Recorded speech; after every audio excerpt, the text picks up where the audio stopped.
말씀 마태복음 22장 2절에서 14절 신약 37쪽입니다.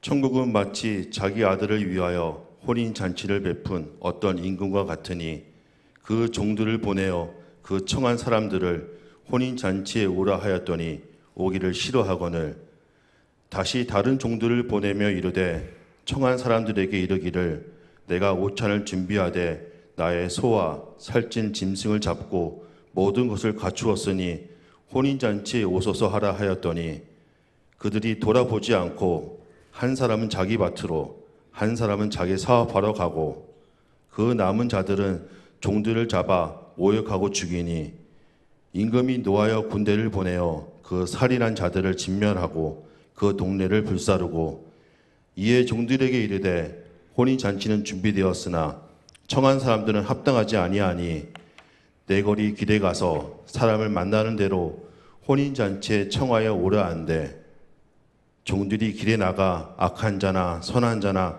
만나는 대로 모두 데려오니 혼인잔치에 손님들이 가득한지라 임금이 손님들을 보러 들어올세 거기서 예복을 입지 않은 한 사람을 보고 이르되 친구여 어찌하여 예복을 입지 않고 여기 들어왔느냐 하니 그가 아무 말도 못하거늘 임금이 사환들에게 말하되 그 손발을 묶어 바깥 어두운 데에 내던지라 거기서 슬피 울며 이를 갈게 되리라 하니라.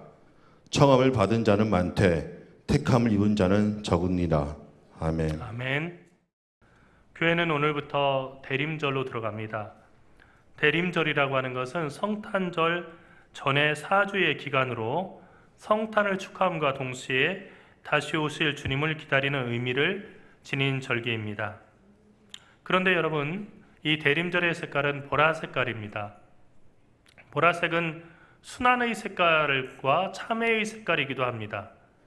예수님께서 오신 것이 왜 순환인가 하는 생각이 들 수 있지만 이 대림의 첫 번째 의미가 성탄을 축하하는 것이라면 두 번째 의미는 다시 오실 주님을 기다리는 것인데 다시 오시는 주님을 기다리는 우리들의 믿음을 되돌아보고 흐트러졌고 그리고 이 세상에 깊이 빠졌던 죄악으로부터 참회해서 다시 오실 주님을 맞이할 준비를 하고자 하는 그 기간이 바로 이 대림절기이기 때문에 순환을 상징하고 참회를 상징하는 보라색깔 후드와 그리고 스톨과 그리고 뒤에 배너, 휘장 그리고 여기 제단의 꽃꽂이 그리고 점점 흰색으로 변해서 성탄절에는 하얀색으로 켜지는 대림절 초를 켜놓고 우리가 이 절기를 지키는 것입니다.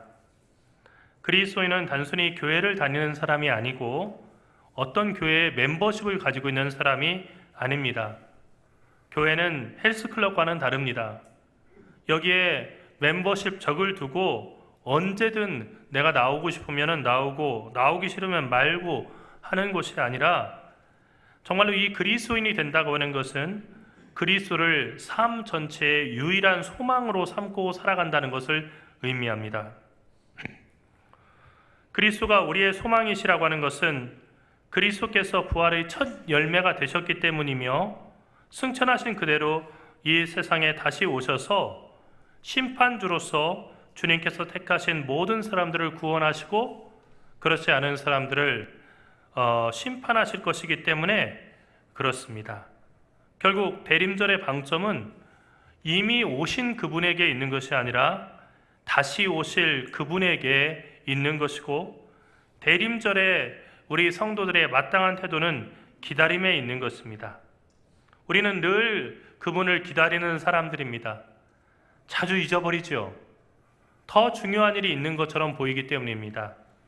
예컨대 자녀가 수능을 본 그 가정에게 소원이 뭡니까? 라고 물어본다면 우리 아들 서울대, 의대 아니면 우리 아들 연대 아니면 고려대 무슨 과에 그냥 수석 합격하는 겁니다. 이게 저절로 나올 겁니다. 저절로 정말로 그렇게 된다고 한다면 거기에 모든 걸 둔다는 거죠. 그러면 모든 문제가 해결됩니까? 삶에서 가장 중요한 게 그런 걸까요? 우리들의 소원은 대부분 이 세상에서 우리가 어떻게 살까, 거기에 초점이 맞춰져 있습니다. 하지만 이 대림절에 우리가 다시 우리들의 삶을 되돌아보고 삶에서 가장 중요한 것이 무엇인가를 생각해 보는 것입니다. 우리는 모두 오셨던 그분이 오실 그분임을 믿고 오실 그분을 기다리는 사람들입니다. 그것이 우리가 그리스도인이라고 하는 그런 이름으로 불리는 이유입니다. 오늘 말씀은 예수님의 비유이죠. 예수님은 비유가 아니면 가르치지 않으셨습니다. 비유를 잘한다고 하는 것은 설교를 잘하는 데 있어서도 매우 중요한 그런 재주입니다. 예수님은 모든 것을 비유로 가르치셨습니다. 그래서 아주 복잡한 신학을 아우구스투스 같은 그런 대신학자가 지은 신학 대전에 나와 있는 신학 용어로 이렇게 풀어놓지 않으시고요. 어린 아이들도 알아들을 수 있는 비유를 통해서만 천국에 대해서 얘기하셨습니다. 만일 라틴어로 되어 있는 신학 대전을 갖다 읽을 정도 되는 사람만 천국의 그 비밀을 알 수 있고 복음을 들을 수 있다고 한다면 우리 중 대부분은 천국에 들어갈 수가 없을 거예요. 그러나 예수님께서는 어린 아이도 알아들을 수 있는 비유를 통해서만 천국을 가르쳐 주셨습니다. 단 한 사람도 놓치지 않기 위해서 있습니다. 비유라고 하는 것은 A는 B와 같다라고 하는 구조로 된 진술입니다. 어떤 사물이나 현상을 그와 비슷한 사물이나 현상에 빗대어서 표현하는 거죠. 예수님은 천국을 자주 여러 가지 상징으로 비유하셨습니다. 예수님은 천국을 자기 아들을 위하여 혼인잔치를 베푼 임금에 비유하셨습니다. 천국 이퀄 임금입니다. 근데 어떤 임금이냐면 아들을 위해서 혼인잔치를 베푼 임금이라는 거죠. 천국이 혼인잔치도 아니고요. 천국이 그 아들도 아니고요. 혼인잔치를 아들을 위해서 베푼 임금, 그 임금이 천국과 같다는 겁니다. 그러니까 그 임금이 어떻게 했는지를 보게 되면은 천국이 어떤 곳인지, 어떻게 해야 천국에 들어갈 수 있는지 알 수 있다는 얘기예요. 매우 중요한 얘기죠. 여러분, 앞서서 그 입시 얘기를 했지만 이 대치동은 제가 이게 느끼는 것이 카페에 가서 차를 마셔도 다 그 학원 얘기하고 뭐 대학 입시 얘기, 이거 얘기 없으면 안 되더라고요. 아줌마들이 모여가지고요 서로 막 그런 얘기들을 해요. 가만히 보면요, 뭐 성적이 오른 그런 학생이 있으면은 아무개 이번에 성적 많이 올랐다면서 어디 학원 이렇게 보냈어? 하면은 답이 어떤 걸까요? 어디 학원을 보내서 어떤 선생님 저기 했더니 성적이 많이 올랐어. 이렇게 돼야잖아요. 근데 제가 한 번은 옆에서 그런 얘기가 나와서 가만히 지켜보니까요, 딱 질문하니까요, 그 질문을 받은, 그러니까 성적이 오르는 아줌마가 갑자기 눈이 커지더니요, 그 질문하는 사람한테 자기 머리 잘 나왔다, 어디서 했어? 얘기를 돌리는 거예요. 무슨 얘기했습니까? 얘기해주고 싶지 않은 거예요. 왜냐하면 내 자식이 성적이 올라야 되는데 다 오른다면 안 되잖아요. 그러니까 얘기를 안 하더라고요. 끝까지 이렇게 저렇게 피해가면서 대답하지 않는 걸 봤습니다. 여러분, 천국에 들어가는 건 정말 귀한 거 아닙니까? 우리들의 삶이 이 세상에서 아무리 영광스럽더라도 그 결론이 천국에 들어가지 못하고 하나님으로부터 멀리 떨어진 지옥에 들어가는 것이라고 한다면 그 삶은 얼마나 불쌍하고 저주받은 삶입니까?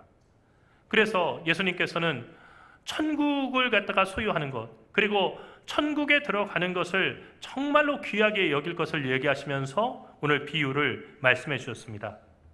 한 임금이 아들을 위해서 혼인잔치를 베풀었습니다.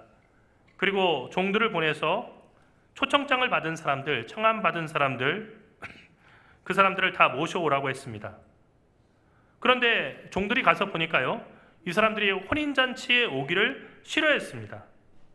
그래서 그 임금은 다시 종들을 보내면서 그 잔치의 푸짐한 메뉴를 다 소개하고, 이런 음식들 준비됐으니까 특별히 오셔서 정말 그 음식도 맛보시고 축하해 주시기 바랍니다. 다시 자기의 백성이지만 혼인잔치에 초청받은 그 사람들에게 권유해서 잔치에 오도록 종들을 보냈습니다. 그런데 두 번째 보냈는데도 청함을 받은 사람들이 하나같이 돌아보지도 않고, 한 사람은 자기 밭으로, 그리고 한 사람은 자기 사업을 하러 갔고, 그 남은 자들은 정말로 놀라운 일인데 왕이 보낸 종들을 잡아서 모욕하고 죽였다는 겁니다. 이해가 되지 않는 일이죠. 혼인잔치 가기 싫으면 안 가면 그만인데 왜 초청하라고 친절하게 안내를 하러 온 그 사람들을 마치 적을 대하듯이 잡아서 죽였을까요? 이해가 되지 않는 극단적인 이야기가 이 비유 안에 하나가 들어있습니다. 또 하나의 극단적인 얘기가 있죠. 임금이 이 소식을 듣고 노하여서 군대를 보냈습니다. 그래서 그 살인한 자들을 진멸하고 그 동네까지 다 불살라 버렸다는 겁니다. 이게 다 뭐 하려고 하는 일이에요? 혼인잔치에 초청하려고 한 건데 안 간다고 하면서 종들을 죽인 그 사람들도 이해가 안 되는 거고요. 혼인잔치에 안 온다고 해가지고 그 군대를 보내가지고 그 마을까지 다 불살라 버린 임금도 이해가 되지 않는 얘기죠. 대단히 극단적인 이야기들이 이 이야기 속에 숨어 있습니다. 그리고 이 왕이 종들에게 선언했습니다. 혼인잔치는 준비되어 있지만 청한 사람들은 합당하지 않다. 그러니까 내거리 길에 가서 아무나 어떤 사람이나 만나는 대로 혼인잔치에 데려오도록 해라. 여러분, 길을 가는데 갑자기 어떤 사람이 저 바쁘시지 않으면은 저기 혼인잔치 가셔가지고 저 뷔페에서 식사하시죠. 하고 초대한다면 어떻게 했어요? 마침 빈손으로 점심을 어디서 먹을까, 누구에게 점심을 한 끼 얻어 먹을까를 고민하고 있는 그런 노숙자분이시라고 한다면 기쁨으로 가겠죠. 하지만은 바쁜 길을 가는 사람이라면 그거 가겠습니까? 이상한 사람이네. 내가 알지도 못하는 결혼식으로 왜 간단 말입니까? 할 거 아닐 거 아니에요? 그런데 이 종들이 내거리 길에 가서 아무나 정말 만나는 대로 다 초대를 했더니 혼인잔치가 금세 손님들로 가득 찼습니다. 그런데 이번에도 또 문제가 생겼어요. 왕이 보니까 그 손님들 가운데 다 예복을 입고 있는데 유독 한 사람만 예복을 입지 않고 있었어요. 왜 혼인잔치에 입고 올 예복을 입지 않았습니까? 라고 물어보니까 아무 대답 못했습니다. 그러니까 왕이 명령하기를 그 손과 발을 묶어서 바깥 어두운 데 내던지라고 했습니다. 이 부분도 정말 미스테리하고 너무 극단이죠. 길 가다가 갑자기 잔치에 참석을 하고 초청받았는데 예복을 입지 않았다는 이유로 그렇게 길 가던 사람, 원래는 잔치에 참여할 의지도 없던 그 사람을 손발을 묶어서 어두운 데 던진다고 한다면, 여러분 현실에서 이런 일이 일어난다면 어떻게 되겠습니까? 고속감이죠. 어떻게 이런 일이 가능할까요? 하지만 이것은 비유입니다. 실제로 그런 일이 있었다는 것이 아니고 이것은 천국이 어떤 곳인가를 왕의 그 태도와 말을 통해서 한번 유추해 보라는 거예요. 그리고 여기에는 독특한 이스라엘의 관습이 들어 있습니다. 이스라엘에서는 혼인잔치에 초대하는 사람이 초대받는 사람에게 그날 잔치에 입을 예복을 선물로 보내주는 풍습이 있었습니다. 우리 교회 그 권사님 가운데서도 대통령 취임식에 초대를 받았던 권사님이 계신데 그 권사님 얘기를 들어보니까 취임식에 입고 올 그런 옷을 갖다가 보내왔더라는 거예요. 그래서 그걸 입고 이렇게 갔다는 거죠. 이런 거예요. 그러니까 옷이 없어서 못 입었다고, 나는 가난한 사람입니다. 그러니까 그런 예복을 살 만한 돈이 없어요. 그럼 어떻게 옷을 입고 가요? 라고 변명할 수 없다는 거죠. 이미 입을 예복을 다 보냈다는 겁니다. 그걸 전제해 놓고 얘기하는 거예요. 그래서 다른 사람들은 왕이 보내는 옷을 입고 잔치에 참여했고, 한 사람은 유독이 나는 옷 입지 않겠습니다.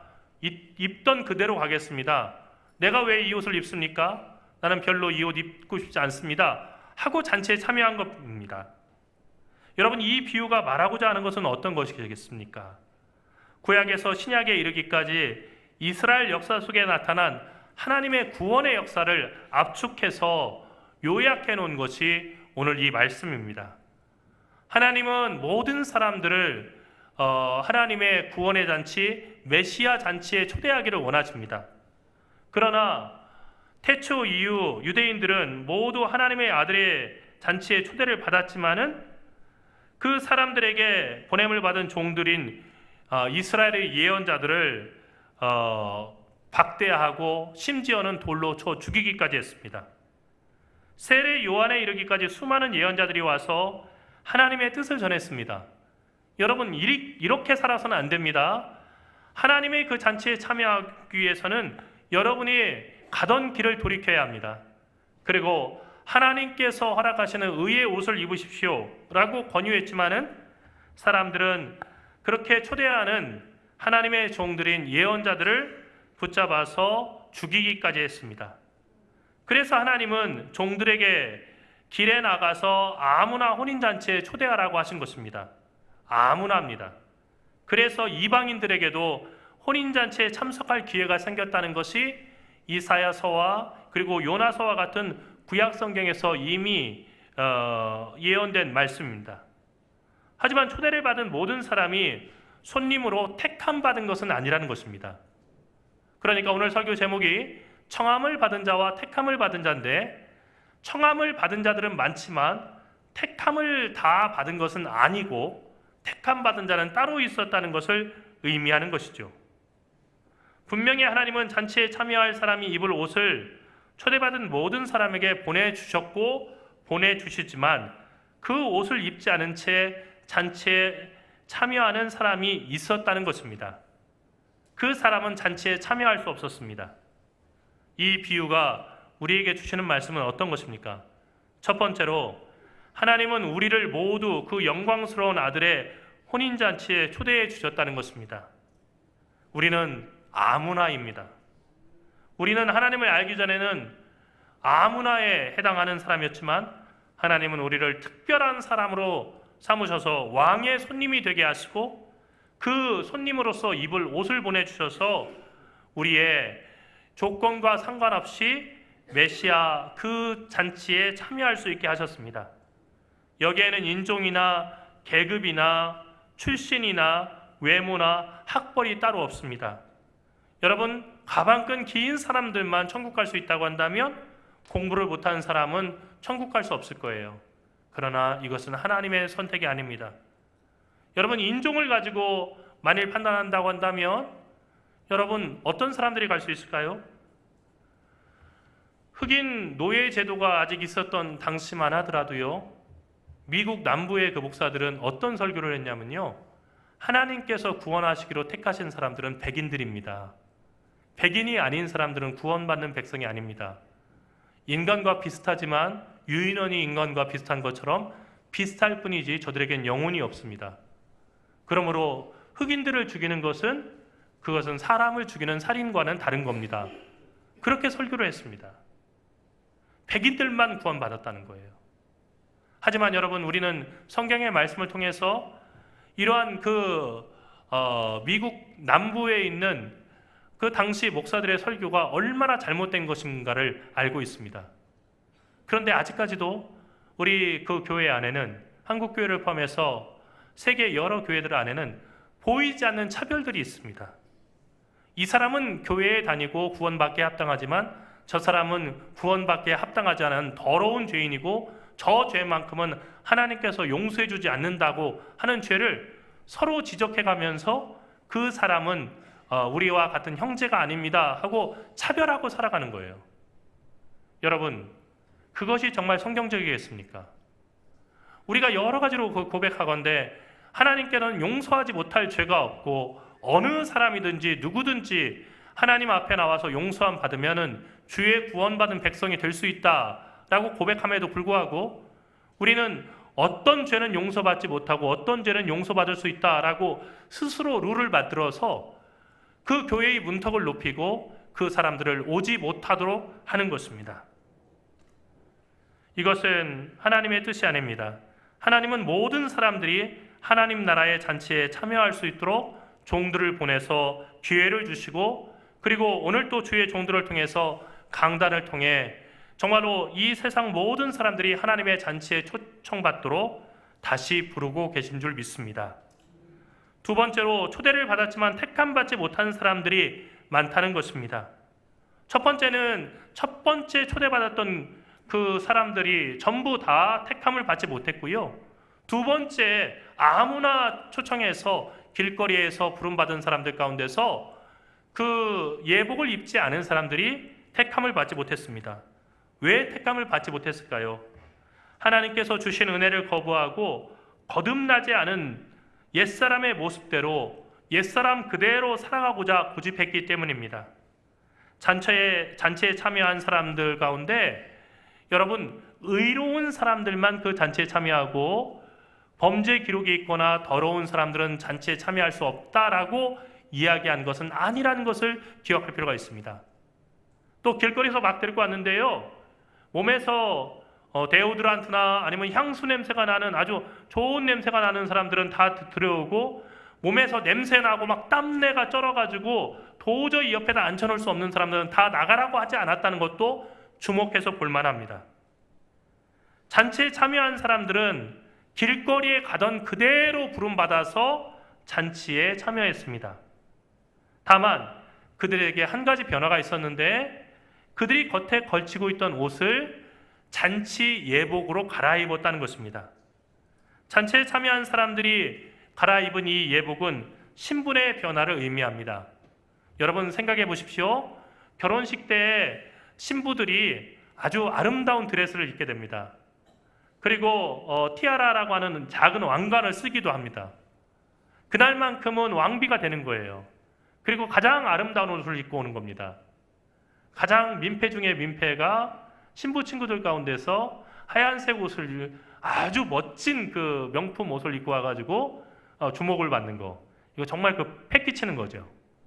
그날만큼은 신부가 주목받도록 하는 겁니다. 그런데 그 옷을 입으면 어떻게 되냐면요, 신분이 달라지는 거예요. 어떻게 달라집니까? 한 사람의 아내가 되는 거고요, 그리고 결혼한 사람으로서 기혼녀가 되는 겁니다. 그것은 신분이 변화됐다는 것을 의미하는 옷이기 때문입니다. 또 장교들도 역시 마찬가지입니다. 죽으라고 그냥 몇 개월 동안 고생하고 훈련을 받고요, 인관식이 되면은 난생 처음 입어보는 옷을 입게 되는데, 그것이 정복입니다. 양복처럼 돼 있는 그 군복 있지 않습니까? 그 정복을 처음 입게 되는 거예요. 그 정복을 입고 계급장을 달게 되는 겁니다. 그 순간 대통령의 이름이 찍혀있는 사령장을 받게 되고요, 그리고 이 사람이 소위로 중위로 이제 군 생활을 시작한다 하는 그런 공식적인 출발이 거기서부터 비롯되는 겁니다. 이처럼 옷은 신분의 변화를 의미합니다. 우리는 여전히 죄인이지만 하나님은 우리의 죄된 모습을 은총과 자비의 옷으로 덮으셔서 하나님 앞에 나갈 수 있도록 우리를 변화시켜 주십니다. 우리가 말하는 거듭남이라고 하는 것은 우리의 외모가 바뀌는 것을 의미하는 것은 아닙니다. 물론 저 천국에 가면 우리의 모든 외모가 바뀌게 됩니다. 거기에는 어떤 장애도 없게 됩니다. 세상에서는 앞을 못 보던 분들도 천국에서는 앞을 보게 됩니다. 세상에서는 허리가 굽거나 또 걷는데 힘들었던 분들도 그 몸 그대로 가져가는 것이 아니라 건강해지고, 그리고 멀쩡한 몸을 갖게 되는 것입니다. 그런데 거듭남이라는 것은 어떤 거냐면요, 이 세상에 살아가는 조건들이 비슷해 보이지만 속사람이 새로워지는 역사이고, 죄 많고 허물 많은 우리가 하나님의 은총을 덧입는 것을 의미합니다. 그래서 세상 사람들이 바라볼 때는 똑같은 사람인 것 같지만 그 신분이 완전히 달라지는 것을 의미하는 거예요. 입으로 예수를 믿는다고 하고 매주 교회에 다니는 외적인 행동만으로는 우리가 자신이 구원받았다라고 확신할 수 없고 확언할 수도 없습니다. 구원이라고 하는 것은 전적으로 우리 바깥에서 오는 겁니다. 우리가 대부분 다 노력하고 하나님이 한 20% 채워주셔서 구원이 이루어진다고 생각하지 마십시오. 아니면 하나님이 99% 다 해주시고 적어도 우리가 1%는 해가지고 구원받는다는 그런 생각도 하지 마십시오. 구원은 전적으로 우리 바깥에서만 오는 겁니다. 우리 안에서는 만들어낼 수가 없는 거예요. 우리의 어떤 선한 행동으로도 할 수 없습니다. 악한 자나 선한 자나 다 불렀다는 것을 여러분은 명심하시기 바랍니다. 교회 안에는 악한 사람도 있고 선한 사람도 있는 거예요. 그러므로 한탄할 것이 아니고 하나님의 크신 사랑에 감탄할 뿐입니다. 하나님은 그 악한 사람도 구원하시길 원하시고 결국은 하나님의 거룩함에 이르도록 인내하시면서 그 사람을 변화시키기를 원하신다는 것입니다.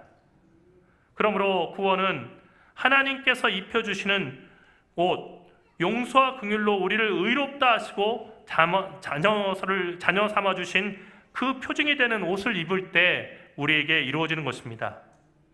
그 옷을 입는다는 것은 우리가 선한 구제를 많이 하고 성경을 많이 암송하고 기도를 많이 하는 것과는 아무런 상관이 없습니다. 이것들은 경건에 이르는 데 도움이 될 수 있지만 그러나 우리 자체를 경건한 사람, 의로운 사람 자체로 만들어줄 수는 없습니다. 사도 바울은 자신의 전 재산과 자신의 목숨을 내어줄지라도 사랑이 없으면 아무것도 아니라고 했습니다. 전 재산과 목숨이라면 그 사람이 가진 전부인데 이것을 다 준다고 할지라도 사랑이 없을 수 있고 그것이 곧 사랑은 아니라는 것입니다. 갈라디아서 2장 16절에서 바울이 말씀했듯이 사람이 의롭게 되는 것은 율법의 행위에서 난 것이 아니요 오직 예수 그리스도를 믿음으로 말미암는다고 했습니다. 여러분, 율법을 철저하게 지켜서 완벽한 사람이 될 때 이웃을 사랑해서 자기의 전 재산을 줄 때 구원이 이루어지는 것이 아니고요. 구원은 오직 예수 그리스도를 믿음으로써 구원은 이루어진다는 것입니다. 예수 그리스도 믿는다는 것은 무엇입니까? 나는 아무 공로 없습니다. 그리고 내가 한 행동과 그리고 나의 마음 그리고 나 자체를 가지고는 천국에 갈 수 없습니다. 오직 주님만 믿습니다. 주님의 의지로만 나는 천국으로 갑니다. 주님만 앞세울 뿐입니다. 하고 주님 뒤에 숨는 것이 그것이 바로 믿음입니다. 의복을 입지 않았다는 것은 그리스도를 믿지 않는다는 얘기입니다. 여러분, 잔치에 참여한 사람이 입을 옷은 왕이 하사한 선물이지 결코 자신의 노력으로 구입하거나 짜낸 것이 아니었습니다. 우리가 의롭게 된 것은 예수 그리스도께서 우리를 위해서 십자가에 달려 죽으시고 우리를 위해서 부활하시고 우리에게 부활의 소망이 되셨으며 그를 믿는 자마다 멸망치 않고 영생을 얻게 하려 하시는 하나님의 그 은혜를 통해서 우리는 구원받은 것이지 우리가 예수 믿고 나서 선한 일을 했기 때문에 구원받는 것은 아니라는 것입니다. 그러므로 잔치에 참여해서 택함을 받은 다른 사람들도 자랑할 것이 없는 것입니다. 그들은 다만 왕이 내려준 선물을 감사하면서 그 옷을 펴서 갈아입은 것뿐입니다. 손발이 묶여서 어두운 데 내던진 사람이 다른 사람에 비해서 특별히 악한 사람이었다라고 생각하지 마십시오. 그 사람은 다만 왕이 내려준 선물인 그 예복을 입지 않은 것뿐입니다. 이 간단한 차이가 엄청난 결과의 차이를 만듭니다. 이것은 우리가 앞으로 들어갈 하나님 나라에 대해서도 매우 깊고 중요한 단서를 우리에게 제공합니다. 사랑하는 하늘가족 여러분, 하나님 나라에 들어가는 것은 결코 우리의 공로로 가는 것이 아닙니다. 우리를 초대하신 분도, 우리의 죄를 가릴 예복을 보내신 분도, 그리고 마지막 심판 때에 우리를 의롭다고 인정하실 분도 다 하나님이십니다. 그러므로 누구도 하나님 앞에서 자기의 의로움을 자랑해서는 안 됩니다. 자기의 의로움, 나는 아무개보단 낫지, 나는 그래도 이 교회에서 양심 있는 사람이야, 나만큼 이렇게 순결하게 신앙생활을 하라고 해봐, 나는 헌금생활 다른 사람 깜짝 놀랄 만큼 철저하지 라고 자랑하는 순간 우리는 무슨 얘기를 하는 거냐면요, 하나님의 그 은총과 구원이 나한테 100% 없어도 나는 충분히 구원받을 만한 가치가 있어. 그러니 남들처럼 온전히 하나님의 그 은총을 받을 필요가 없어 라고 이야기하는 것입니다. 이것은 배은망덕한 그런 이야기죠. 여러분, 왕은 본래 초대받은 사람들이 합당하지 않다는 것을 알았습니다. 아무나 데리고 오라고 할 때 이미 그것을 알았다는 것을 알 수 있습니다. 종들에게 길에 가서 만나는 사람을 만나는 대로 아무나 데려오라 했습니다. 그래서 오늘 말씀해 보면 악한 자나 선한 자가 다 모인 겁니다. 교회는 그런 곳입니다. 가끔 교회를 보면서 실망할 때 있었습니까? 어떻게 교인 가운데 저런 사람이 있을까? 악한 사람도 들어오는 겁니다. 선한 사람도 들어오는 겁니다. 그래서 중요한 것은 하나님은 그 악한 사람도 구원하시기 원한다는 거예요. 물론 그 악한 사람이 계속해서 예수 그리스도를 덧입고 예수 그리스도에서 변화되기를 거부한다고 한다면 하나님은 그를 내치실 겁니다. 그러나 그것은 우리의 일이 아닙니다. 그러므로 우리가 하나님 나라에 들어가는 것은 남들보다 선한 일을 많이 했거나 품성이 선하기 때문이 아닙니다. 우리는 하나님의 종들이 악한 자나 선한 자나 만나는 대로 잔치에 불러온 사람들이라고 하는 것을 잊어서는 안 될 것입니다. 비유에서 왕은 길거리에서 초대받아서 잔치에 참여한 사람들이 얼마나 선한지 그 선한 점수를 매기고 순서대로 잔치 자리에 앞자리부터 앉히고 꼴찌가 된 사람들은 내쫓으라고 하지 않았다는 사실을 잊지 않으시기 바랍니다. 왕은 악한 자나 선한 자, 초대받은 모든 사람을 잔치 자리에 다 앉혔습니다. 다만 왕이 내려준 예복을 입지 않은 사람은 손발을 묶어서 어두운 데 내던졌습니다. 왕은 초대받은 모든 사람들에게 공평하게 옷을 내려줬습니다. 그 옷은 무엇이겠습니까? 갈라디아서 3장 27절의 말씀을 보니까 사도 바울이 이렇게 말합니다. 누구든지 그리스도와 합하기 위해서 세례를 받은 자는 그리스도로 옷 입었느니라. 세례를 의미하면서 그리스도로 옷 입는다는 얘기를 합니다. 그리스도가 우리의 옷이라는 겁니다. 이 말이 유일한 말씀이 아니고 로마서 13장 12절에서도 밤이 깊고 낮이 가까웠으니 그러므로 우리가 어둠의 일을 벗고 빛의 갑옷을 입자라고 새로운 옷을 입는 것으로 회개와 변화의 역사 그리고 거듭남의 역사를 표현했습니다.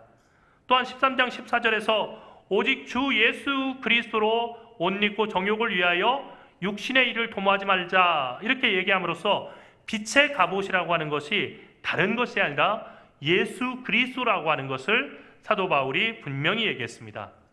마지막으로 골로새서 3장 12절에서는 그러므로 너희는 하나님이 택하사 거룩하고 사랑받는 자처럼 긍휼과 자비와 겸손과 온유와 오래 참음을 옷 입고 라고 얘기해서 그리스도의 성품을 옷으로 표현했습니다. 하나님이 택한 사람들은 긍휼과 자비, 겸손과 온유, 오래 참음이라고 하는 전에 없었던 그리스도의 성품을 옷 입게 된다는 말씀입니다. 사랑하는 하늘가족 여러분, 세례를 받았다는 것은 하늘나라 잔치에 초대를 받았다는 것을 의미합니다. 하지만 그것만으로 끝나지 않습니다. 하늘 잔치에 참여하기 위해서는 반드시 예복을 입어야 됩니다. 세례 받았지만 예수 믿고 예수님을 영접하고 예수님으로 옷 입어야 한다는 것입니다. 그것은 마치 대학 입시와 같습니다. 누구나 수능, 수시 전형에 지원할 수 있습니다. 여러분, 시골 학교에도 공부 잘하는 애가 있고 못하는 아이가 있죠? 그런데 전국 모의고사 석차 꼴찌라 할지라도요, 선생님한테 가서 선생님, 제가 소원이요, 그리고 저희 부모님 소원이요, 서울대 의대에 한번 지원서를 내보는 겁니다. 그게 죽기 전에 소원입니다. 그러니까 죽을 사람 소원 한번 들어준다 생각하고 저 좀 제발 서울대 의대 원서 수시 넣게 해주십시오 하면요, 선생님이 기가 막혀 하면서도요 굳이 써야겠다면은 못 써줄 건 없는 거예요. 그러니까 누구나 성적과 상관없이 서울대 의대 수시 전형에 지원할 수 있어요. 하지만 합격을 위한 최저 점수를 맞추는 것은요 별도라는 거예요. 우리가 구원받고 천국 가는 것에 관해서 성경은 이미 점수를 매겼어요. 여러분 천국 수능 점수 몇 점인지 아십니까? 발표를 했는데요, 의인은 없나니 하나도 없다라고 그렇게 발표했어요. 무슨 얘기냐면요, 올해 합격자 한 명도 없다, 영원히 사람들 가운데서는 천국 갈 사람 하나도 없다 진단을 내렸어요.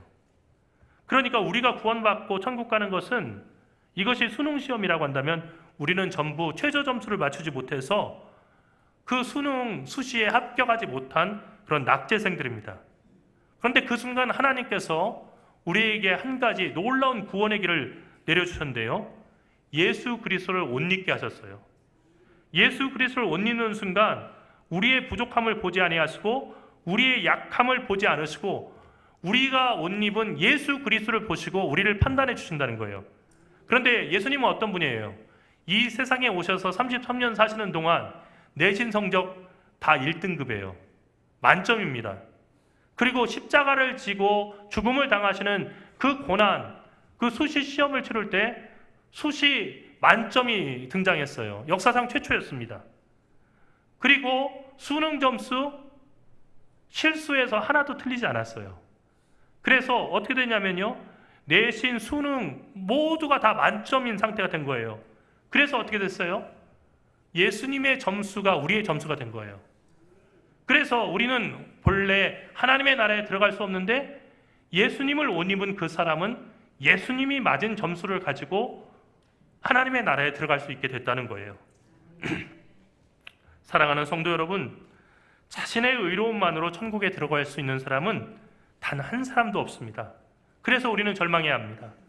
하지만 우리는 희망이 있습니다. 그리스도를 덧입어서 그리스도의 의를 통해서 천국의 문을 두드리는 사람은 누구든지 천국에 들어갈 수 있도록 하나님께서 우리를 구원하셨기 때문입니다. 그러므로 청함을 받은 사람이 택함을 받은 사람이 되는 것은 그 사람의 노력이 아니라 오직 예수 그리스도라고 하는 옷을 덧입을 때뿐입니다. 우리에게는 자랑할 것이 아무것도 없습니다. 우리는 모두 다 낙제생, 낙방생과 같았을 뿐입니다.